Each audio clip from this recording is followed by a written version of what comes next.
বলা চলে ইউরোপীয় ফুটবলে নিজের ক্যারিয়ারের শেষ অধ্যায়ে পৌঁছে গেছেন ব্রাজিলিয়ান মিডফিল্ডার ক্যাসেমিরো। চোটের কোনো সমস্যা না থাকলে আসন্ন ফিফা বিশ্বকাপে ব্রাজিলের স্কোয়াডের অন্যতম গুরুত্বপূর্ণ সদস্য হতে যাচ্ছেন তিনি। নজরে আছেন কোচ কার্লো আনচেলত্তিরও।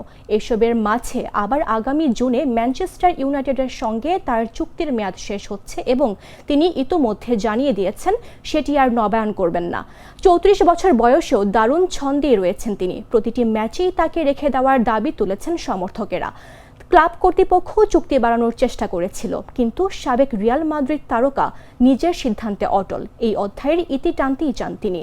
ব্রাজিল ও ফ্রান্সের প্রীতি ম্যাচের পরও একই কথা জানিয়েছেন তিনি। এদিকে বেশ কিছুদিন ধরেই তাকে দলে ফেরানোর চেষ্টা করছে ইন্টার মিয়ামি। দল ছাড়তে যাওয়া সার্জিও বুস্কেটসের বিকল্প হিসেবে তার ওপর নজর রেখেছে মেসির ক্লাব। যদিও দুজনের খেলার ধরনের পার্থক্য আছে, তবুও মাঠে প্রভাব বিস্তারের ক্ষেত্রে দুজনই সমান কার্যকর। 200-র বেশি সার্ভিস ও ফিচারে লেনদেনের সব বিকাশ অ্যাপে সম্ভব।